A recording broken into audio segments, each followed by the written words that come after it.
તો સર્વે યુવા મુમુક્ષુઓ ને ઉપરાંત પણ જે બીજા હોય બધાને આત્મભાવે વંદન.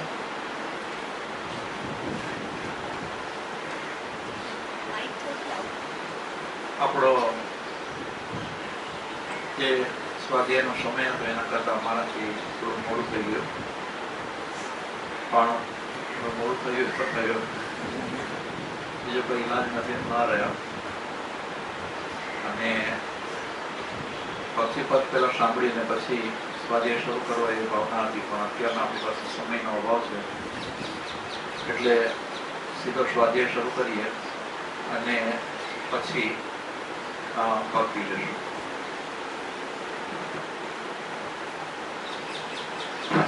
આમ આપણે મોટે ભાગે જે યુવા મુમુક્ષુઓ હોય છે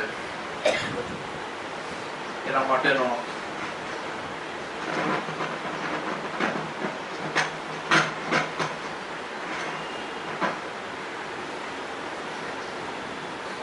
યુવા મુમુક્ષુ માટેનો આપણે શ્રીમદ રાજચંદ્ર વચનામૃત પુસ્તક સિવાય પણ આપણે બીજા અન્ય જેને કહીએ કે પુસ્તકો છે એની અંદરથી સ્વાધ્યાય લેતા હોઈએ છીએ. અને એ જે સ્વાધ્યાય હોય છે એની અંદર મુમુક્ષુએ પોતાનું ઘડતર કેવી રીતે કરવું જોઈએ. ઘડતરની અંદર તો બે વસ્તુ છે કે પોતાનું પ્રેક્ટિકલ જીવન, એટલે કે પોતે જે સંસારની વચ્ચે રહી અને જીવી રહ્યો છે એ જીવન, અને એની સાથે સાથે આધ્યાત્મિક જીવન.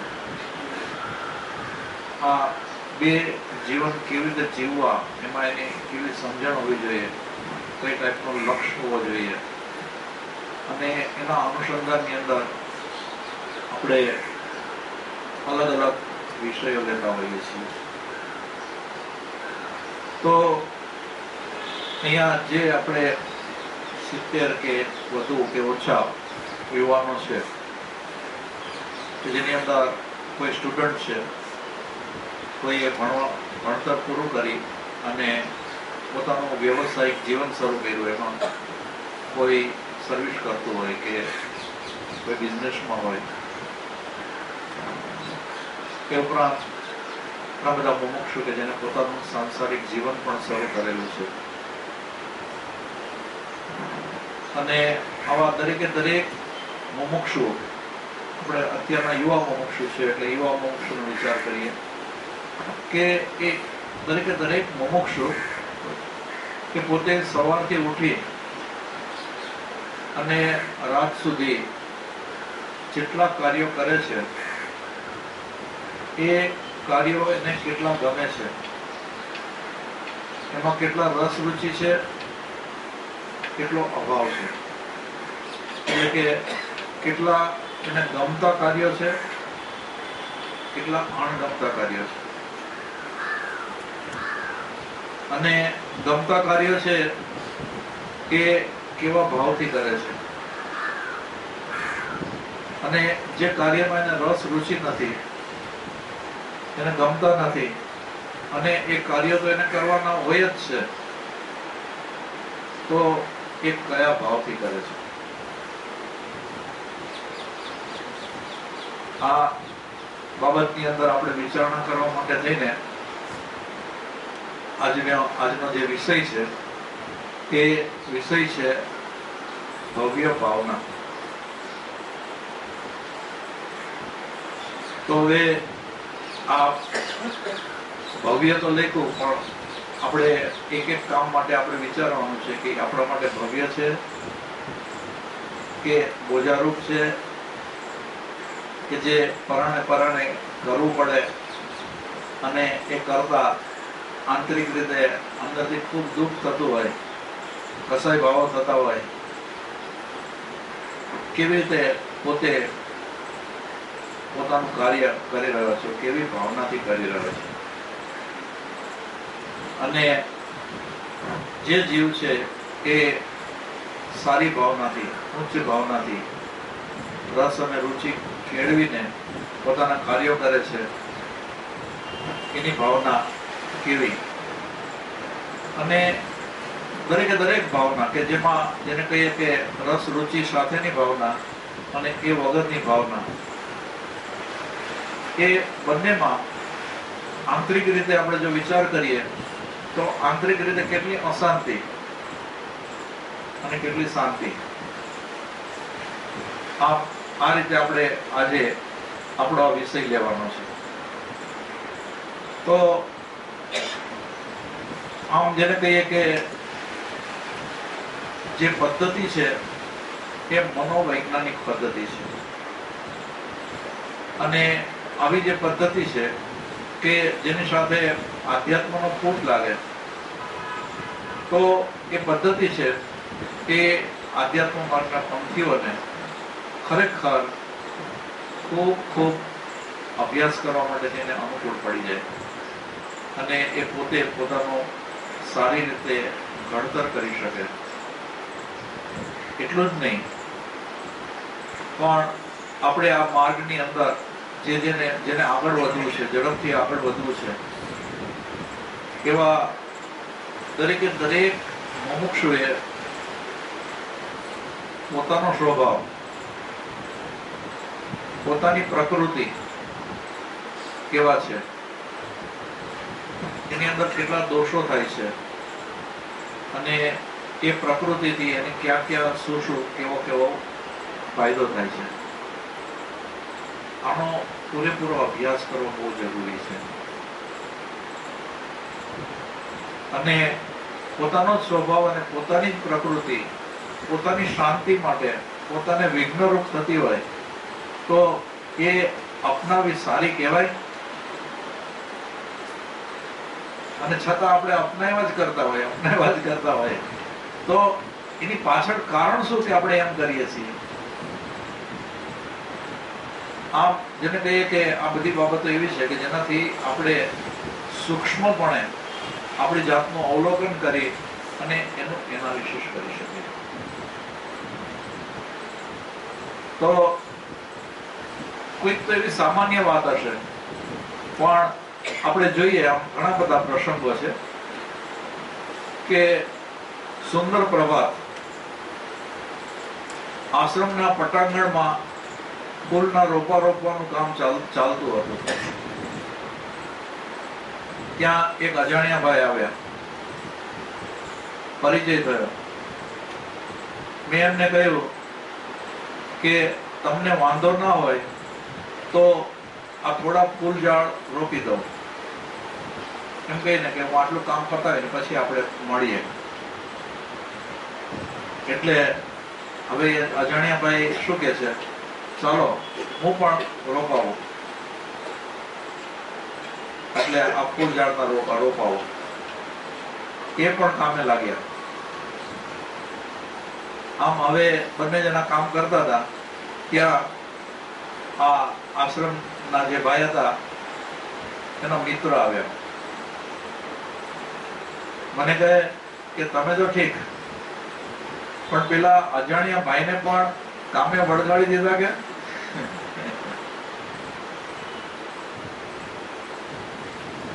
એટલે કે છે કે મોસ્તી કરે છે, પછી શું વાંધો? એટલે આ મિત્ર કે છે એની તમને શી ખબર? તો કે છે એમને કામ ગમે છે કે નહીં એ પૂછવાની જરૂરત હોતી નથી. એમના હાવભાવ કે જેના ઉપરથી બધી ખબર પડી જાય છે કે એને કામ ગમ્યું કે ન ગમ્યું. અને કદાચ કોઈ બનાવટી વિવેક માટે પણ એ કામ ગમાડવાનો પ્રયત્ન કરે તો પણ થોડા સમયમાં તો ખ્યાલ આવી જ જાય કે આ ભાઈ ખોટો વિવેક બતાવે છે, પણ એને કામમાં જરાય રસ નથી, પણ એક વિવેક ખાતર જોતરાના છે. તો હવે આ આશ્રમમાં જે ભાઈ આવ્યા હતા ને એને ફૂલઝાડ રોપવામાં મદદ કરી, એના વચન છે કે ફૂલઝાડ રોપવામાં આટલો બધો આનંદ આવતો હશે એની ખબર નહીં. આમ એનું કામ પૂરું થયું ને પછી એ ભાઈએ આ ઉદ્ગાર કાઢ્યા. એટલે આશ્રમના ભાઈ કે છે કે તમે આ કામ કદી કર્યું નથી? તો કે ના, માળીને સોંપી દીધેલું છે. તો અહીં ભલું ફાવ્યું? તો કે આપોઆપ આવડવા લાગ્યું. હવે મારા બંગલાના બગીચામાં ખાસ રસ લેવો પડશે. અને પછી એ ભાઈ શું કહે છે કે મને એક સુંદર કામ જડી ગયું. આમ ખેતી વખતે એમની આંખોમાં એક નવું જ કાર્ય શોધી કાઢ્યાનો ઉત્સાહ રમતો હતો. કાર્યનો ઉત્સાહ માણસના મોં પર દેખાયા વગર રહેતો નથી. કાર્યનો ઉત્સાહ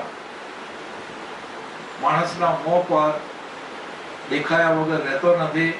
અને અનુત્સાહ એ તો એનાથી વધુ જલ્દીથી દેખાયા વગર રહેતો નથી. અને પછી કે છે કે સૌમ્યતાના પટ ઉપર ઉત્સાહના ઇન્દ્રધનુની રંગલીલા મોડી જ પ્રગટ થાય છે. હવે આમ ઓચિંતા આવ્યા ને આપણે પણ ક્યાંક વિવેકસર કંઈક કામમાં જોડાવવું પડે, કરવું પડે. તો બધાના અનુભવ તો હશે કે અંદરથી કેવા ભાવ રહેતા હશે. પણ આ વ્યક્તિ કે જેને ભલે કુદરતી રીતે જેને ઉત્સાહ આવવા માંડ્યો અને આટલા ઉત્સાહથી એને કામ કર્યું, પણ આવા બીજા બધા પ્રસંગો આપણે જેમ જેમ જોશું ને એમ ખ્યાલ આવશે કે કદાચ એક કામમાં રસ રુચિ ઓછા હોય પણ ઉત્સાહ રાખે બરાબર એની મારે આ કામ કરવું છે અને મારે વ્યવસ્થિત ને સારી રીતે કરવું છે. રસ રુચિ રાખી અને પોતાનો જે અંદરનો જે ભાવ છે એ ભાવને એની અંદર જોડી અને એ કામ કરવાની શરૂઆત કરે તો એને કેવો આનંદ આવતો હશે. બાકી તો ઘરની કહાની એવી હોય કે જે કામ પોતાને ન કરવાનું હોય અને કરવાનું આવે ત્યારે એના મોઢાના ભાવ કેવા હોય. તો કોઈ બીજા ઘરના મેમ્બર કામ કરતા હોય ને આપણે સામેથી એનું કામ એને કરાવવા મદદ કરીએ એવું બનતું હોય, એવું ક્યાંક ઓછું બનતું હોય પણ બનતું હોય તો પણ આંતરિક ભાવ કેવા હોય. હવે બીજી વાત કે ગુરુદેવ ટાગોરે એક યુવાન માળી રાખેલો, એને કામ કરતો જોઈ અને નંદ બાબુને કહ્યું કે એને આમ છે ને યુવાન માળી એટલે બાગનું કામ કરવા માટે અને આવી રીતે કામ કરતો હતો. એટલે ગુરુદેવે નંદ બાબુને શું કહે છે કે એને ચિત્રકળા શીખવો. એટલે નંદબાબુ પૂછે છે એને ફાવશે? એની હથેળી પરથી સમજાઈ ગયું છે કે આ જન્મ કલાકાર છે. ખરેખર? તો કે હા, એ ચિત્રકામમાં જામશે. એટલે નંદબાબુ પૂછે છે કે એનું એકેય ચિત્ર આપે જોયું? તો ગુરુદેવ ટાગોર શું કહે છે કે ચિત્ર જોવાની જરૂર જ નથી. એના હાથના વળાંક અને પદ્ધતિ ઉપરથી સમજાઈ ગયું કે એ કલાકાર થવાને માટે સર્જાયો છે. તમે કામ કઈ રીતે કરો છો એના ઉપરથી તમારા વ્યક્તિત્વનો ખ્યાલ આવે છે. આ બીજી મહત્વની વાત કે તમે કામ કઈ રીતે કરો છો એના ઉપરથી તમારા વ્યક્તિત્વનો ખ્યાલ આવે છે.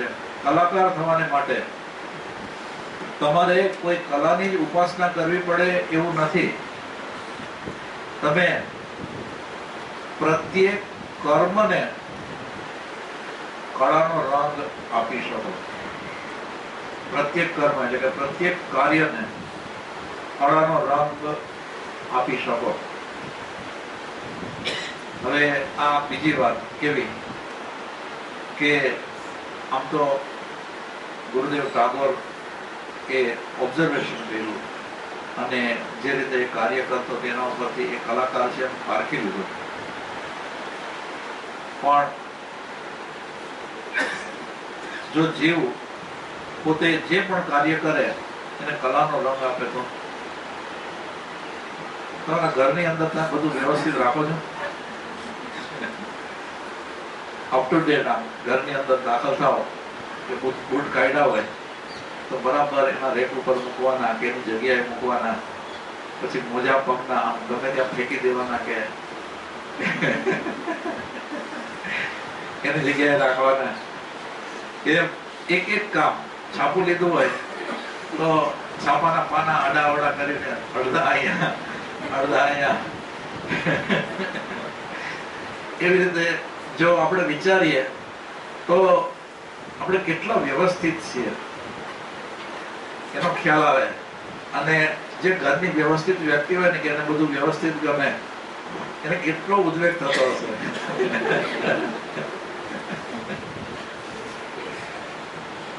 પણ તમે જો દરેકે દરેક વસ્તુ વ્યવસ્થિત જ કરવાનો જો પ્રયત્ન અને પુરુષાર્થ કરો, એક પ્રેક્ટિસ જ પાડવામાં આવે તો આમ બધું કેટલું બધું આમ સુંદર લાગે, સારું લાગે, અનુકૂળ લાગે. આમ મને તો છે ને યુવાનોના રૂમમાં જાવ ને તો મને એમ લાગે આ હોસ્ટેલનો રૂમમાં રહેતો કેમ કે એનો કોઈ ઠેકાણો ના હોય કે એના કપડા એ કેવી રીતે રાખે, બીજી વસ્તુ કેમ રાખે. અને સાવ નાનો રૂમ હોય ને આપણે એક વસ્તુ માંગીએ ને તો એને ગોતવા માટે કેટલું ઊંચું નીચું કરવું પડે. પણ જો આ પ્રેક્ટિસ પાડવામાં આવે કે પ્રત્યેક કર્મને કળાનો રંગ જો આપી દેવામાં આવે તો આખી વાત કેટલી બધી બદલાઈ જાય. ત્રીજી વાત કે એડિસનને તેના સંશોધન કાર્યમાં મદદ કરવા માટે એક માણસની જરૂરત હતી. આ કામ તેને બાર્ન્સને સોંપ્યું. એને એક માણસની ભલામણ કરી. એક જ દિવસમાં એડિસને એને નાપાસ કર્યો. બાર્ન્સે પૂછ્યું કે શું થયું? તો કે નહીં ચાલી શકે. તે કારણ તો કે માણસ કામથી કંટાળે છે. તો હવે આ એડિસનનો મદદનીશ શું કે છે કે ધીમે ધીમે આવી જશે. અત્યારે કંટાળે છે પણ ધીમે ધીમે આવી જશે. ત્યારે એડિસન શું કે છે કે એવા પ્રયોગ માટે મારે કોઈ અવકાશ નથી. મારે તો એક મહાન સંશોધકનું સર્જન કરવું છે અને એ માટે આ લાયક નથી. કંટાળનારો કદી એ મહત્તા મેળવી શકતો નથી. ને તોય આપણે જોઈએ છીએ કે અનેક માણસો કામથી છેટા રહેવા માંગે છે અને પાછા મહાન થવા ઝંખે છે. વિશ્વના આપલેના નિયમને એ સમજ્યા જ નથી હોતા. એટલે મહત્તા અને આળસ એ બંનેને બાર ગાવનું છેટું છે. મહત્તા હોય ત્યાં આળસ હોય જ નહીં. એટલે જો જીવ કર્મ કરે અથવા તો બરાબર પોતાનું કાર્ય વ્યવસ્થિત રીતે કરતો થાય તો કર્મ જ એ અંતર ઘટાડી શકે છે. હવે એના પછી અરવિંદ આશ્રમમાં એક સાધક પુલ બનાવતો હતો. માતાજી કહે કે તમને સાધનામાં મજા નથી આવતી ને? આ બધા યુવાનોને ઘણી સ્પર્શે એવી વાત છે, કેમ કે આમાં ઘણા સાધકો છે. એટલે આ તો અરવિંદ આશ્રમ ને બધા માતાજી,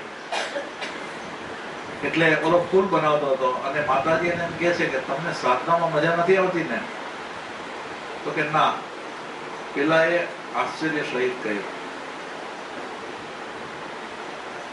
તમારું મન પ્રસન્ન નથી રહેતું.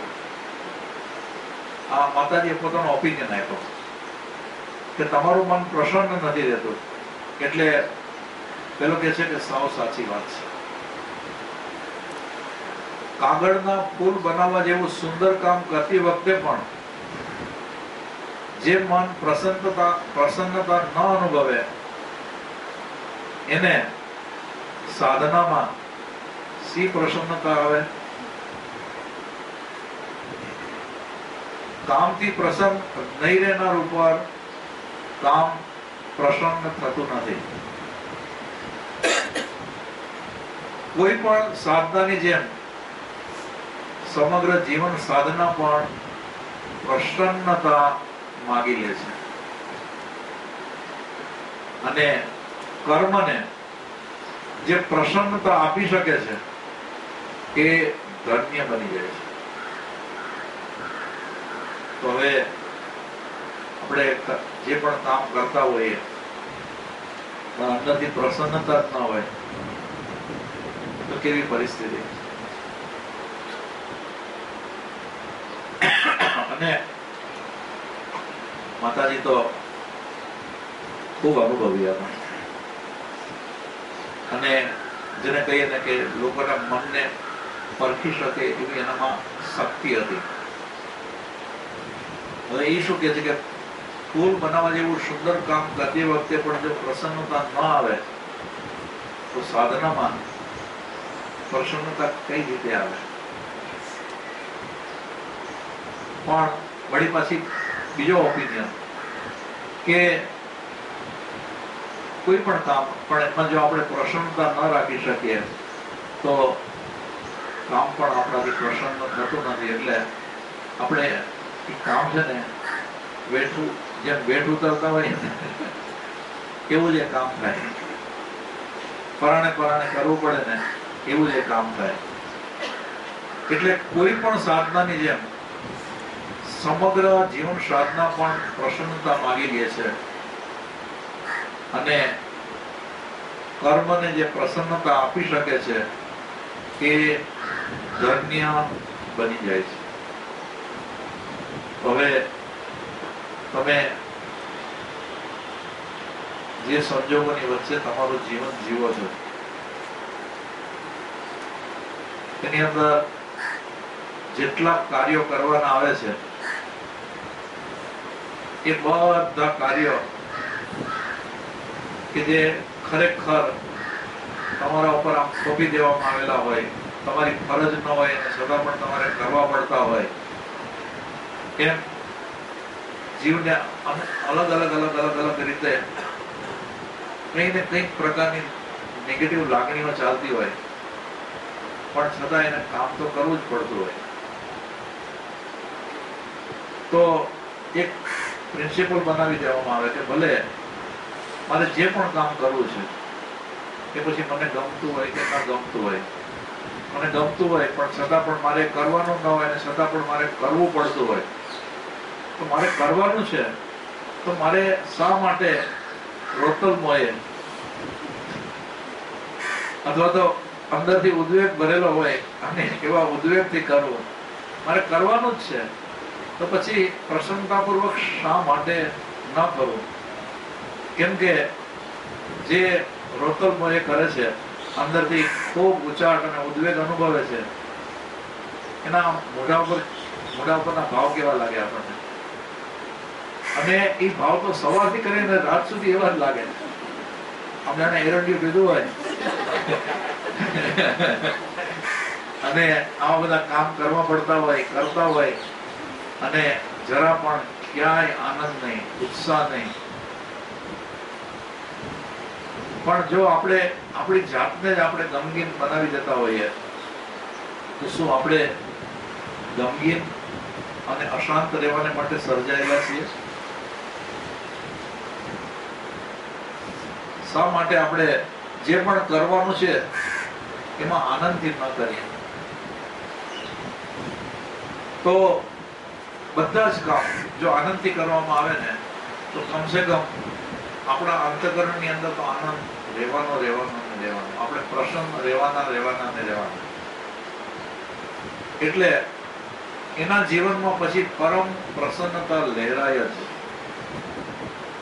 અને હવે જે મેં વાત કરી જરા જુદી રીતે કે બ્રહ્માએ સૃષ્ટિનું સર્જન કર્યું, એ સર્જનના મુગટ જેવો માનવી બનાવ્યો. આમ જેને કહીએ ને કે જે સર્જન કર્યું ને જેટલી વસ્તુ બનાવીને એમાં સૌથી ટોપ વસ્તુ બનાવી હોય બ્રહ્માએ, તો આ માનવ. એ માનવી પોતાના સર્જકને વંદી રહ્યા, એટલે પછી માનવ છે ભગવાનને પગે લાગે છે અને કે છે ભગવાન વરદાન આપો. ભગવાન શું કે છે? તને બધા જ વરદાન આપ્યા છે. તો કે છે મને તો કઈ દેખાતું નથી.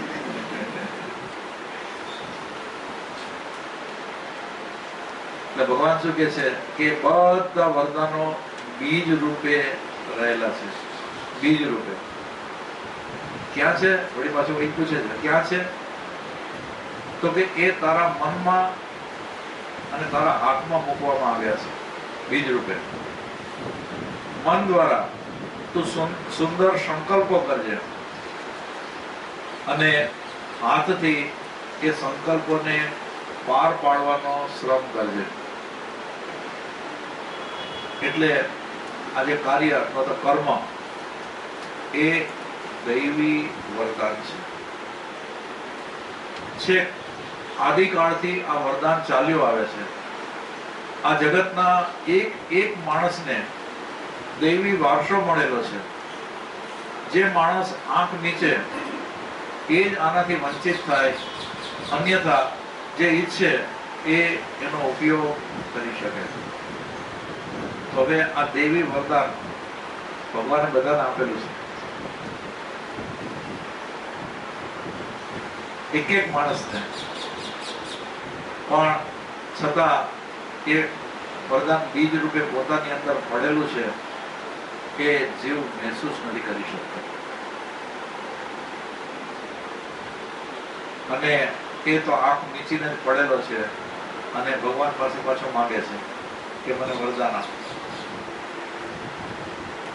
બાકી તો એમ કે છે કે જે ઈચ્છે એ એનો ઉપયોગ કરી શકે. એટલે કે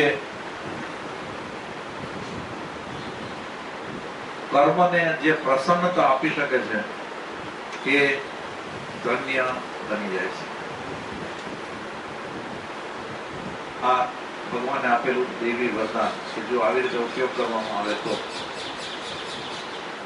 હવે એના પછીનો પ્રસંગ છે કે શેખ સદી એકવાર તેના પુત્ર સાથે જંગલમાં ફરવા નીકળેલા. દૂર ગયા પછી એમણે જોયું કે એક કઠિયારો સૂકા ઝાડ પાસે બેઠો હતો. કઠિયારો છે અને સૂકું ઝાડ ને સદાય બેઠો હતો ત્યાં. સદીએ એને ત્રાંબાનો શીકો આપ્યો. એટલે એના પુત્રએ પૂછ્યું કે એ ભિખારી છે? તો કે જે ભિખારી નહીં પણ દયાપાત્ર જરૂર છે. દયાપાત્ર? તો કે હા. આમ કઠિયારો છે એટલે કે જે સામે સૂકું લાકડું છે, એના હાથમાં કુહાડી છે, છતાં એ લમણે હાથ દઈને બેસી રહ્યો છે, એટલે એને જે એનું કર્તવ્ય કરવું જોઈએ કરતો નથી, આળસમાં બેસી રહ્યો છે. એને દયા પાત્ર ન કહેવાય તો બીજું શું કહેવાય? એટલા માટે એટલે હવે આનો પુત્ર કહે છે, એટલા માટે તમે એને ભીખ આપી? તો કે છે એ તો એના અભિમાનને ઉશ્કેરવા માટે. કદાચ એ રીતે પણ કામે લાગે તો. એટલે કામથી અકળાયેલો માણસ આપણને દયા યોગ્ય લાગે છે. આપણે જો કામથી અકળાતા હોઈએ તો આપણે પણ દયા પાત્ર જ ગણાઈએ. ભગવાને આપણને એવી ખરાબ સ્થિતિ માટે આ ધરતી ઉપર નથી મોકલ્યા કે આપણે દયા પાત્ર રહીએ. છતાંય આમ ઘણા કામ આમ સામે પડેલા હોય અને આપણી પાસે સમય પણ હોય, છતાં પણ આપણે એનો ઉપયોગ સદુપયોગ ન કરતા હોઈએ, પ્રમાદમાં પડેલા હોઈએ. આવા બધા જીવોને દયા પાત્ર કીધું. એટલે દરેકે દરેક મુમુક્ષુ વિચારી લેજો કે આ ટાઇટલ કોના માટે, એટલે કોના માટે જ છે. પછી એના પછીનો પ્રશ્ન કે શેતાનના સાગરીતોની સભા મળી. શેતાન અને એના સાગરીતો. ચર્ચાનો વિષય હતો માનવીનું પતન. શેતાન તો હંમેશા માનવીનું પતન જ ઈચ્છે ને, અને એના માટે બધા સાગરીતો ભેગા થયા અને ચર્ચા વિચારણા ચાલતી હતી. તો એક સાગરીત કે છે કે કર્મનો નિયમ વધારે જલદ બને તો સારું, આમ માનવીના પતન માટે કે છે. તો કે છે એમાં આપણે શું? તો કે કેમ નહીં? લોકો વધારે દુઃખી થાય, એથી કઈ નહીં વળે. હવે આમ જે શેતાનો છે એ એટલું બધું અવલોકન કરતા હોય ને કે એને માનવીનું પતન જ કરવું છે, અને પતન કાર્ય કરવા માટે થઈને આમ કેટલી બધી કળાનો ઉપયોગ કરતા હોય. તો હવે આમ કર્મનો નિયમ જલદ બનાવવાની વાત કરી, પણ એક જે શેતાન છે એ શું કહે છે? એથી કઈ નહીં વળે. પેલા ભગવાને માણસમાં એક વિચિત્ર શક્તિ મૂકી છે.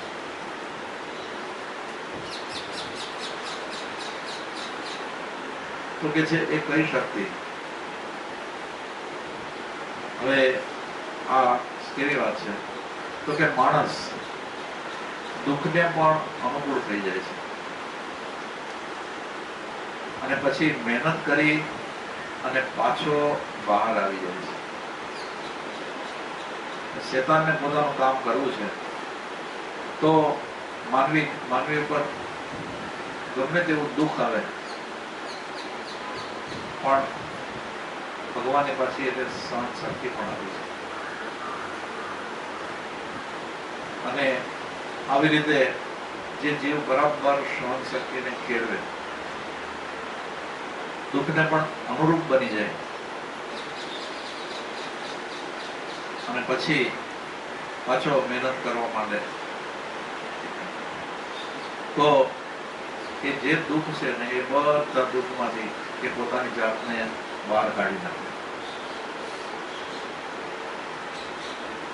હવે આ પણ એક બહુ અદ્ભુત વાત છે કે દરેકના જીવનની અંદર કઈ ને કઈ આવી તકલીફો, દુઃખ રૂપે તકલીફો તો આવવાની.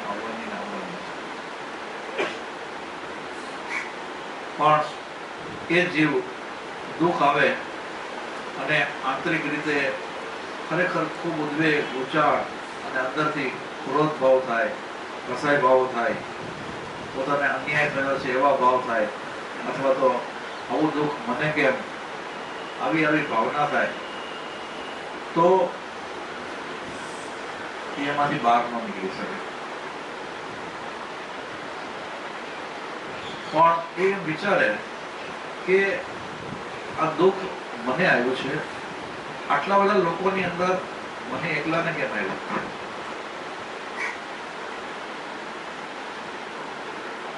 અને ખરેખર પછી વિચાર કરતો થઈ જાય, આમ ઊંડાણથી વિચાર કરતો થઈ જાય, તો અનુક્રમે એને ખ્યાલ આવે કે આ તો મેં બાંધેલા કર્મનો ઉદય છે.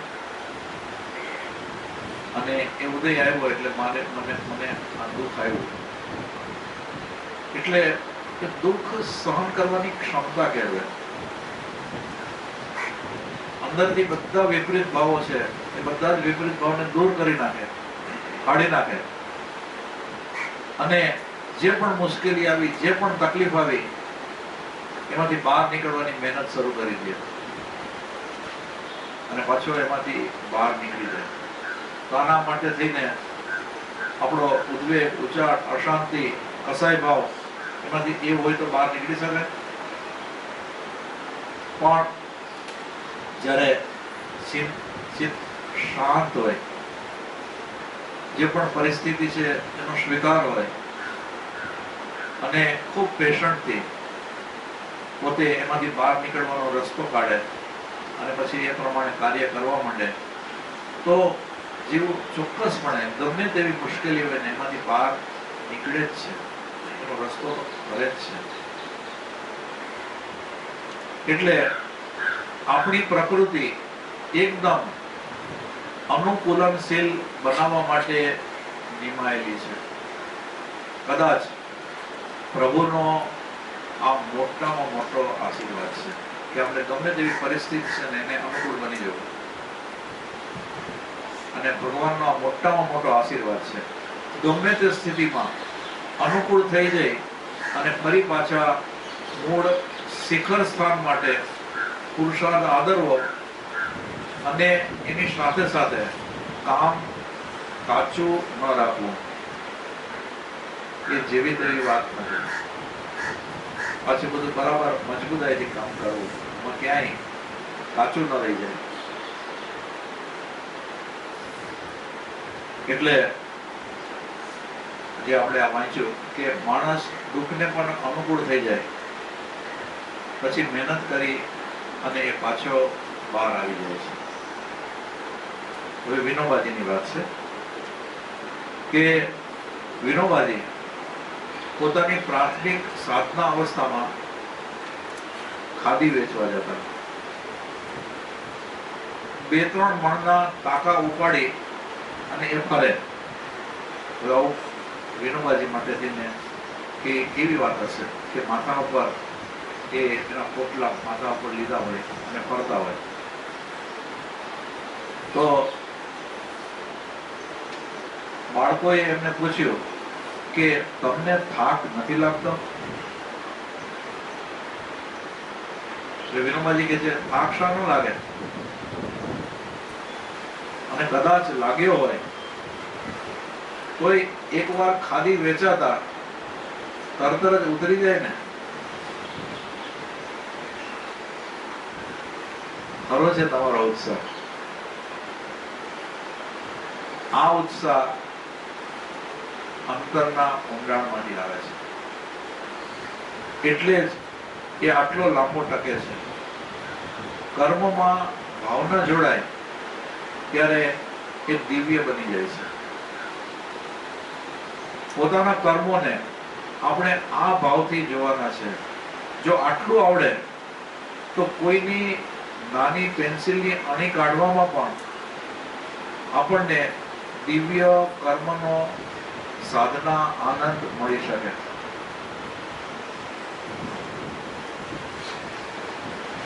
હવે કેવી વાત છે કે જે બાળકે પૂછ્યું કે તમને કામનો થાક નથી લાગતો? તો જેટલા જણા છે ને બધાને જીવનની અંદર કેવા કેવા કાર્યો હાથમાં આવતા હશે કે એ કામ કરતા કરતા થાકી જ જવાય. આવું તો અવારનવાર બને ને કે આમ એકદમ થાકી જઈએ અને એમ લાગે કે હવે આમાંથી ઊભું થશું કે ઊભા થવાશે કે કેમ થશે, એટલો બધો પરિશ્રમ થયેલો હોય. હવે આ તો માથા ઉપર મણના તાકા, વિનોબાજીના માથા ઉપર 2-3 મણના તાકા, અને લઈને પાછા ફરે, ઘરે ઘરે ફરે અને વેચવા માટેનો પ્રયત્ન કરે. તો એ તો પરિશ્રમ જ છે ને. એવી રીતે આપણે અલગ અલગ રીતે પરિશ્રમ કરતા હોઈએ અને એ પરિશ્રમ કરતા થાક તો લાગવાનો છે.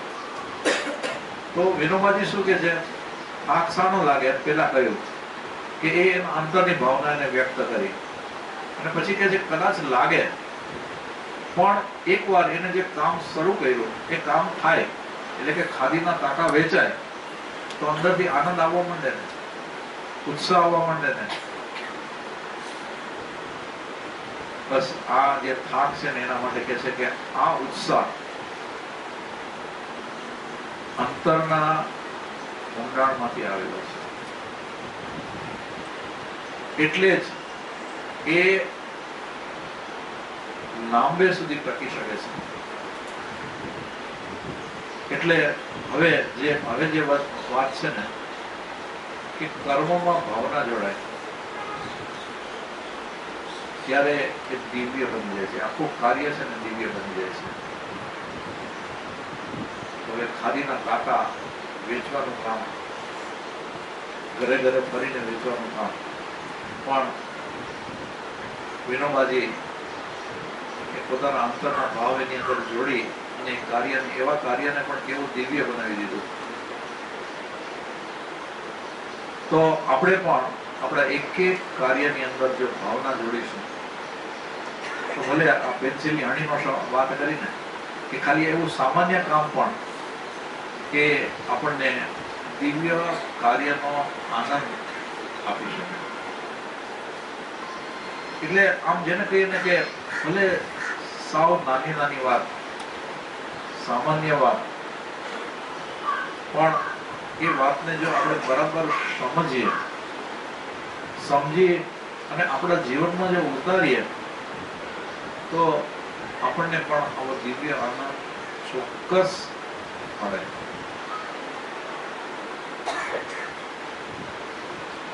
આમ તો સાધક છે ને એ તો દિવ્ય આનંદનો અધિકારી છે. એને પછી કોઈ પરિશ્રમ એને પરેશાન ન કરી શકે. એ તો ગમે તેવો થાક લાગ્યો હોય પણ થોડીક સાધના કરે ને એટલે બધો થાક ઉતારી નાખે, અને એમાં પાછો ઉત્સાહ, આનંદ, દિવ્ય આનંદ ટકી રહે. તો એના પછીનો છે કે સ્વામી આનંદ જ્યારે નવજીવનનું સંપાદન કરતા, એટલે નવજીવન આ છાપું છે અને કા મેગેઝિન છે, એનું સંપાદન કરતા એક યુવક પ્રૂફ તપાસવામાં એની મદદે આવ્યો. એટલે સ્વામીએ પેલું પ્રૂફ હાથમાં લેતા આ યુવકને કીધું કે તમે કંઈ જ નહીં કરી શકો. કેમ? મારી કઈ ભૂલ? તો કે 50 ભૂલ. ખરેખર? આમ યુવક કહે ખરેખર? તો કે પ્રૂફ સુધારવામાં આવી બે કાળજી ન ચાલે. સુધારો કરવો પડે, સુધારો કરવો પડે. એનો અર્થ શું? કાશ આપણે જીવનને આ રીતે જોઈ શકીએ. હવે આપણે તો જે કંઈ પણ કામ કર્યું એનો સુધારો કરવાની બદલે બગાડો જ કરતા હોઈએ તો બગાડવાની પરંપરા વધી જાય ને. પણ કે છે કે કાશ આપણે જીવનને આ રીતે જોઈ શકીએ. તમે જો કર્મનું સન્માન નહીં કરો તો એ પણ તમારું સન્માન ક્યાંથી કરશે? તમે જો તમારા કાર્યમાં સંપૂર્ણ કલારંગ નહીં ભરો તો તમારા જીવનમાં એ કલા સી રીતે પ્રગટ થશે. ફરીથી એ વાક્ય કે તમે જો કર્મનું સન્માન નહીં કરો અને જે કાંઈ કાર્ય તમારા હાથમાં આવ્યું કરવાનું બરાબર કાળજીપૂર્વક નહીં કરો તો એ પણ તમારું સન્માન ક્યાંથી કરી શકશે. બીજી વાત કે તમે જો તમારા કાર્યમાં સંપૂર્ણ કલારંગ નહીં ભરો તો તમારા જીવનમાં પણ એ કલા સી રીતે પ્રગટ થશે. તો નાનું નાનું કાર્ય કે જેની અંદર પણ કળાનો રંગ પૂરવો જોઈએ અને એ કાર્યનું સન્માન કરવું જોઈએ. હવે આમ એક પ્રેક્ટિકલ દાખલો આપું કે 10 બહેનોને બોલાવ્યા, કોબીજના એક ગોટા આપ્યા કોબીજના કે તમે આને સુધારો. 10 ના અલગ અલગ પ્રકાર જોવા મળે, 10 ના. તો એની અંદર એક આમ જાડા ટુકડા અને કોઈક જાડા, કોઈક પાતળા, કોઈક એનાથી પાતળા, કોઈક એનાથી જાડા, એમ કોઈ મેળ નહીં, ગમે તેમ. અને એને કોઈ કહે ને કે આવી રીતે તો સમારાતો હશે, તો કે ખાવાનું તો એક જ છે ને બધું, કેમ કે એ રંધાઈ જશે પછી પેટમાં જ નાખવાનું છે ને.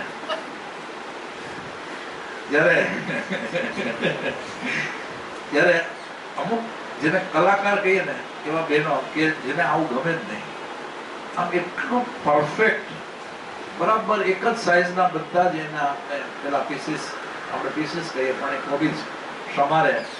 અને આપણે ભાણામાં આવીએ ને તો આપણને ખબર પડી જાય કે આ સમારકામ એટલે કે આ સમારવાનું કામ હમણે કર્યું હશે. એટલે એને કલાનો રંગ પણ કેવો આપ્યો હોય. તો મહેનત તો જાડા ટુકડા કરે, જાડા પાતળા કરે એને પણ એટલી જ લાગે છે, અને એક સરખું કરે છે એને પણ એટલી જ લાગે છે. પણ બે વચ્ચે કેટલો ફરક હોય છે. એટલે આ બહેનોનો દાખલો આપ્યો એટલે ભાઈઓ એક ખુશ નથી થવાનું. એનો દાખલો અત્યારના સુસ્તો નથી.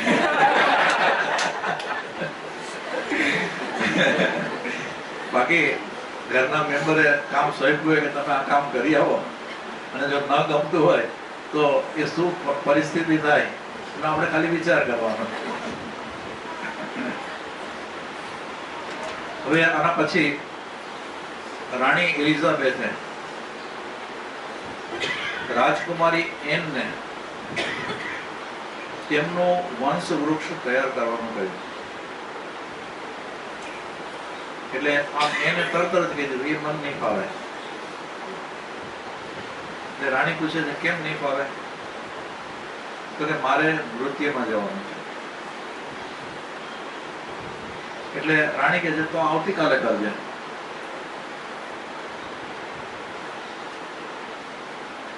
હવે કે છે કે માથા પર એવો ભાર રાખવાને બદલે હવે આ એમ છે ને આમ અકળાઈ ગઈ એટલું જ નહીં, પણ રાણીએ કામ શીખ્યું, ભલે એની માતા છે એટલે કાલે કરવાનું કીધું ને એને. એટલે કે છે કે માથા પર આવો ભાર રાખવાને બદલે હમણાં જ કામ કરીશ. આમ એને જેને કે કંટ્રોલા સાથે, અભાવ સાથે કીધું હમણાં જ કરીશ. તો કે છે એમ છણકો કરવાની જરૂર નથી, રાણી કહે છે. એ રીતે કામમાં કોઈ ભલી વાર નહીં આવે. તું તારે નૃત્યમાં જવું હોય તો જા. એટલે હવે આ તો અકળાઈ ગઈ હતી ને, એટલે કે ના હવે તો હું એ કરીશ જ, એ કામ કરીશ જ. એનો કોઈ અર્થ નથી લેવાનો. જો વિદ્રોહના ભાવ સાથે કરેલું કામ એ માર્યું જાય છે.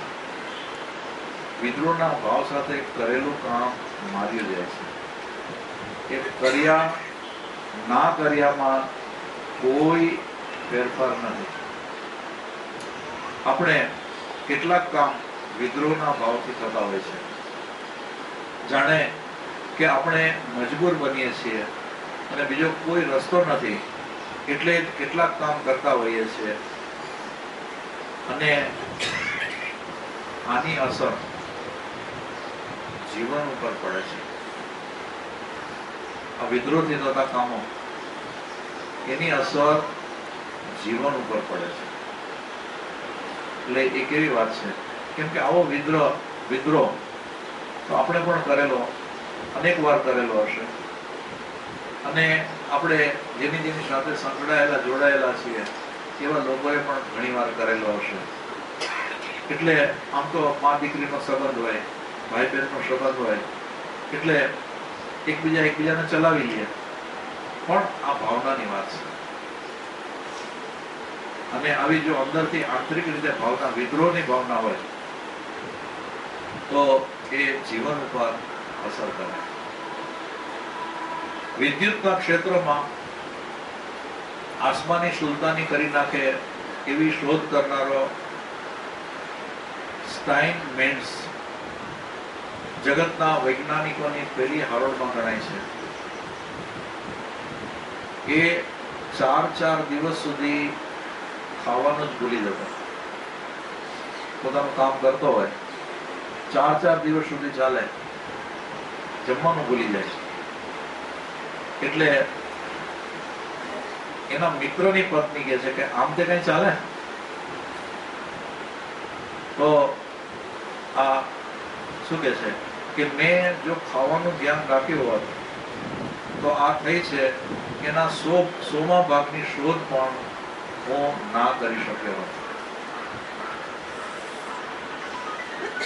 એની વાત 100% સાચી છે. તમે પણ કર્મોમાં આત્માને મગ્ન કરતા શીખો. એટલે તમે જે પણ કામ હાથમાં લ્યો એ એકાગ્રતાપૂર્વક કરો.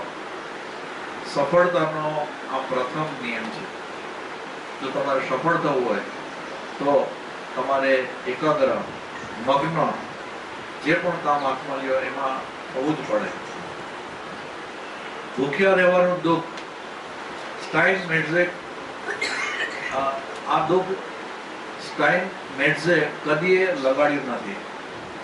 એ કર્મમાં એવો મગ્ન રહેતો કે ઊંઘમાં પણ એ બીજગણિતના સૂત્રો બોલી જતો. જગતમાં સફળતા મેળવનાર માણસોમાં આવી લગ્નની અનિવાર્ય રૂપે હોવાની, આવી લગ્ન અનિવાર્ય રૂપે હોવાની છે. તો હવે આપણે કોઈ પણ કામ કરીએ એ આવી લગ્ન લગાડીને કરવા જોઈએ. એમાં તો પાછો સંશોધક, વૈજ્ઞાનિક, અને એને પોતાને જે વસ્તુનું સંશોધન કરવાનું છે કે જેની અંદર સંશોધન કરવું એટલે કે ખરેખર એ આખી વાત એના સંશોધનથી જ એને પ્રાપ્ત કરવાની. એમાં કેટલો અભ્યાસ, કેટલા પ્રયોગો, કેટલી નિષ્ફળતાઓ, આ બધું, અને છતાં પણ એમાં કેટલી મગ્નતા જોઈએ. અને આમ જ્યારે આવી મગ્નતા હોય ત્યારે ગમે તેવા જટિલ કામો હોય તો પણ એ પાર પડે છે. હવે આપણે સાધકો છે ને જેટલા, અથવા તો બધા મુમુક્ષુ કે જે આધ્યાત્મિક ક્રમ કરે છે, એમાં તમે કેટલી મગ્નતા રાખીને કરો છો? તમે જે પણ ક્રમ કરો છો એમાં તમારી એકાગ્રતા કેટલી? આમાં સંશોધન નથી કરવાનું, આમાં સંશોધન કરવાનું છે આત્માનું અનુક્રમે, એમાંથી જ, એ મગ્નતામાંથી જ. પણ એમાં કેટલા મગ્ન બને છે? આમ બીજી રીતે કહું, મેં જેમ કીધું ને સંશોધન નથી કરવાનું, છતાં પણ એમ કીધું સંશોધન કરવાનું છે. તો ખરેખર જેને કહીએ કે સૌથી અઘરામાં અઘરી વાત, અને જેને કહીએ કે વિકટમાં વિકટ વાત, મુશ્કેલમાં મુશ્કેલ વાત, એ પાર પાડવા માટે થઈને તમે બધા પુરુષાર્થી બન્યા છો. અને એક કઈ વાત તો કે અજ્ઞાનને દૂર કરી અને જ્ઞાનની પ્રાપ્તિ કરવી. આ ખરેખર મુશ્કેલમાં મુશ્કેલ કાર્ય છે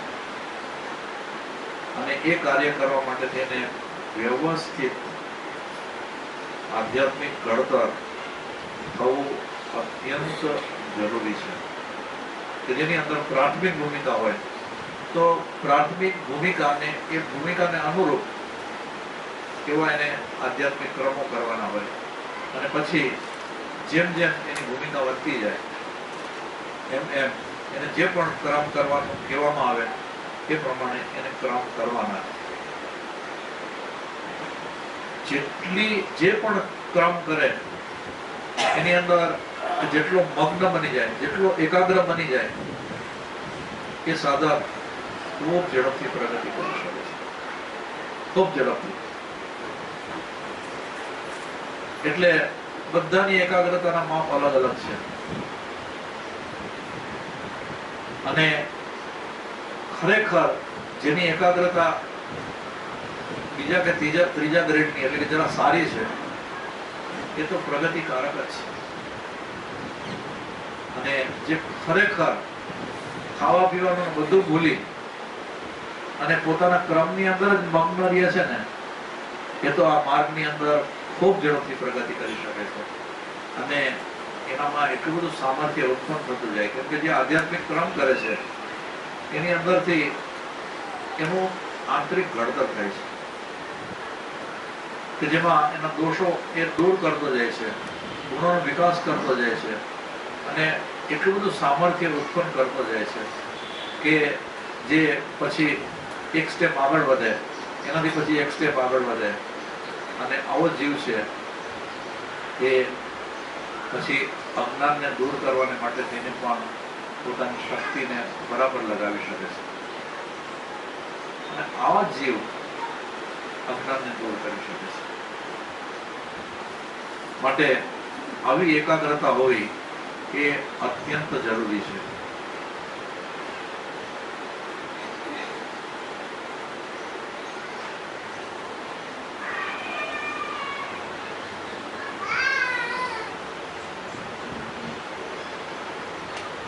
આમ તો જેને કહીએ કે આપણે ટોટલ 10 મુદ્દા સુધી જોયું.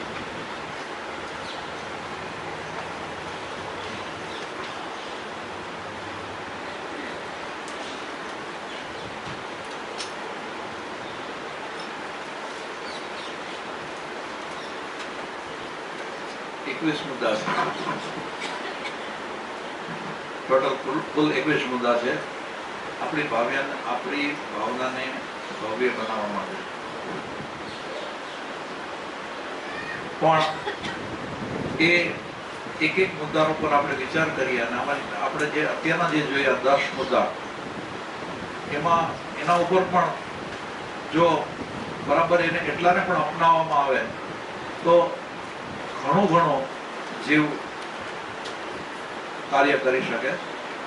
હવે 11મો મુદ્દો છે, ખાલી મેન વાત લો એ કદાચ સમજાય પણ ખરી, ન પણ સમજાય પણ એ મૂળ વાત છે કે મિથ્યા કર્મો જીવને મિથ્યા બનાવે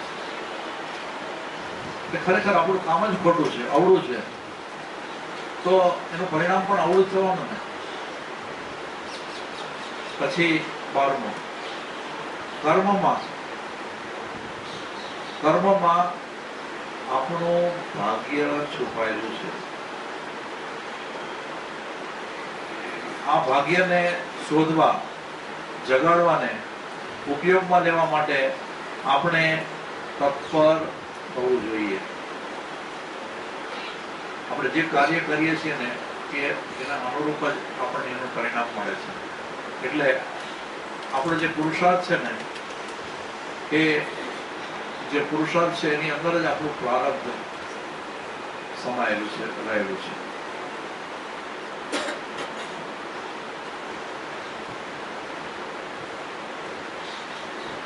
હવે આ એક બહુ જોરદાર વાત છે કે આપણા જ સ્પર્શમાં એટલે કે આપણે જે કામ કરીએ છીએ, જે કાર્ય કરીએ છીએ આપણા હાથથી અને એ હાથનો સ્પર્શ, તો કે આપણા જ સ્પર્શમાં એ શક્તિ છે કે આપણે કર્મને કંચનનું કરી દઈ શકીએ છીએ.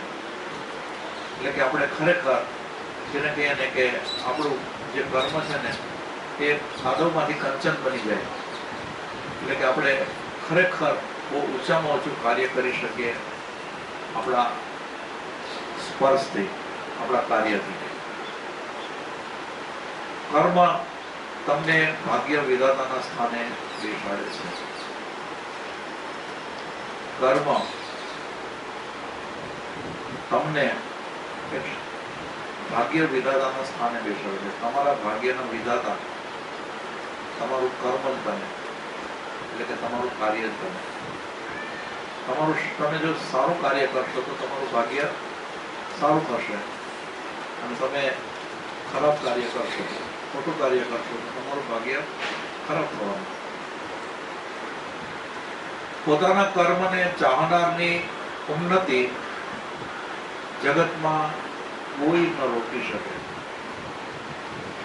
પોતાના કર્મને એટલે પોતાના કામને ચાહનારની ઉન્નતિ જગતમાં કોઈ રોકી ન શકે, એને કોઈ અટકાવી ન શકે એની ઉન્નતિને. પણ આપણે આપણા કાર્ય પ્રત્યે આટલી ચાહના હોવી જોઈએ.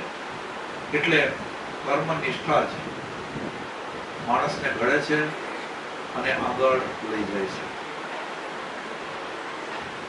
કર્મને કલાનો સ્પર્શ આપો, જીવન આપોઆપ કલામય બની જશે. કર્મ વખતે ભગવાનની જે ભૂમિકા હશે તે તમારા જીવનમાં પ્રગટ થશે. કર્મ વખતે ફરીથી તમે ભગવાન લીધું, એની સાથે હવે આમ તો વાંચવામાં ભૂલ કરી, પણ ભૂલ કરી શકાય ખોટું તો નથી, પણ હવે ફરીથી લો કે કર્મ વખતે ભાવનાની જે ભૂમિકા હશે તે તમારા જીવનમાં પ્રગટ થશે. તમારા જેવા ભાવ એવું તમારું જીવન થશે. એટલે આમ જો આ શ્લોક આવડતો હોય, ભાવે ભાવના ભાવીએ, ભાવે દીજે દાન, ભાવે ધર્મ આરાધીએ, ભાવે કેવળ. તો જેવી ભાવના એવું કાર્ય. ઉત્તમ કૃતિત્વ એટલે કે કૃતિનું સર્જન જ આદર્શ હોય. આવા ઉત્તમ આદર્શને વરેલા માઇકલ એન્જેલોની કીર્તિ કળાને હજુ સુધી સહેજ પણ આંચ આવી નથી. કેમ કે એને ઉત્તમ કૃતિનું સર્જન કર્યું. 10 વર્ષ લાગ્યા એની કૃતિને પૂરી કરતા. અને લોકો એને એમ કે આ 10 વર્ષની અંદર તો કેટલી બધી કૃતિઓ સર્જી શકત, પણ એને એમ વિચાર કર્યો કે એક જ કૃતિ પણ એવી ઉત્તમ સર્જવી.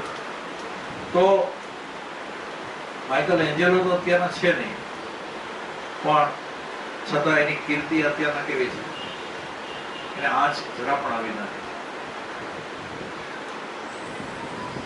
કોઈ પણ સંજોગોમાં તમારી ભૂમિકાથી નીચે ન ઉતરવાનો સંકલ્પ કરો.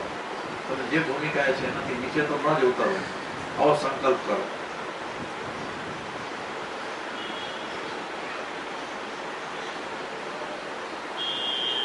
આપણે આપણા જીવનનું સર્જન કરીએ છીએ અને એમાં ક્ષતિ રાખીએ તો જવાબદારી કોની? કે આપણે જ આપણા જીવનનું સર્જન કરીએ છીએ. હવે એમાં ક્ષતિ રહી જાય તો આપણે દોષ બીજાને આપીએ,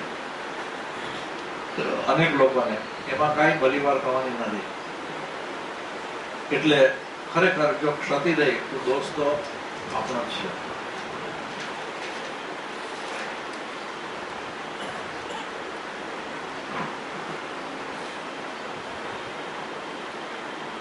તમે જે કંઈ પણ કરો તેના ઉપર તમારી છાપ અંકિત થવી જોઈએ. જો એમ ન બને તો સાવ સામાન્ય સ્તરનું જીવન જીવવાનો અર્થ શું છે? એવા તો અનેક માણસો આ ધરતી ઉપર જીવે છે કે એમાં એક બેનો ઉમેરો થાય કે ન થાય એથી સો ફેર પડવાનો. ગુરુદેવ ટાગોરે કહ્યું છે કે એક નાની દીવડી અંધકારમાં પ્રકાશની લિપિ આલેખી જાય છે. નાનકડી દીવડી અંધકારમાં પ્રકાશની લિપિ આલેખી જાય છે. જેની પાસે ભાવનામય દ્રષ્ટિ છે એ આ લિપિને તરત જ ઉકેલી શકશે. આપણે એવી કશીય દરકાર કર્યા વગર ધરતી ઉપર ઉજાસની લિપિ આલેખવી જોઈએ. ભાવના અને કર્મના રંગે જીવન રંગાય છે. તમે જેવા વિચાર રાખશો એવા કર્મ થશે. જેવા કર્મ કરશો એવું જીવન ઘડાશે. એક તરફી આ નિયમ હોય. તમારે ભાવના અને કર્તવ્યની ભૂમિકા ઉન્નત બનાવવી જ પડશે. જીવનને ઉન્નત બનાવવા માટે આ સિવાય બીજો કોઈ રસ્તો નથી. તો સામાન્ય રીતે સાંસારિક જીવનની અંદર તો અનેક પ્રકારના કાર્યો હોય છે અને જે કાર્ય સફળતાથી સારી રીતે પાર પાડે તો એમાં એનું નામ આવે કે ભાઈ આને આટલું સુંદર કાર્ય કર્યું. અને એ રીતે સમગ્રપણે વિચાર કરીએ તો અનેક પ્રકારના કાર્યો છે અને કદાચ આપણે એક કાર્યોમાંના અમુક કાર્યો સારી રીતે કરી અને સાંસારિક રીતે બાહ્ય રીતે આપણા જીવનને ઉન્નત બનાવીએ. પણ શું આપણે હવે બાહ્ય કાર્યો કરીને જ આપણા જીવનને ઉન્નત બનાવવું છે? થોડો વખત માટે, એક ભોગ માટે?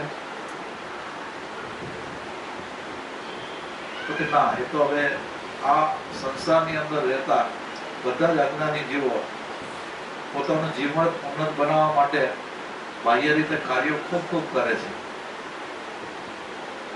આપણે હવે એવી ઉન્નતિ તો ઘણી કરી, હવે નથી જોતી. હવે તો આપણે એવી ઉન્નતિ કરવી છે કે જેની અંદર આપણું જીવન છે એ હંમેશને માટે, કાયમને માટે ઉન્નત જ રહે. એ ઉન્નતિ ક્યાંય ડાઉન ન થાય, પડે નહીં, અને આ એક સરખી એ ઉન્નતિ રહે. અને એ ઉન્નતિ છે અજ્ઞાનનો નાશ કરી અને જ્ઞાનની પ્રાપ્તિ. બસ આ ઉન્નતિ સાધવાનો જો સંકલ્પ કરી અને બરાબર જો લાગી જવામાં આવે તો આ વિશ્વની અંદર આનાથી બીજું મોટું કે ઊંચું કાર્ય નથી. અને આ કાર્ય સાધવું એ તમારા આ એક એક મુમુક્ષુનું, એક એક યુવા મુમુક્ષુનું કર્તવ્ય નથી. બસ તો આટલું કહીને આપણે અહીંયા આપણો સ્વાધ્યાય પૂરો કરીએ છીએ. સદગુરુ શ્રી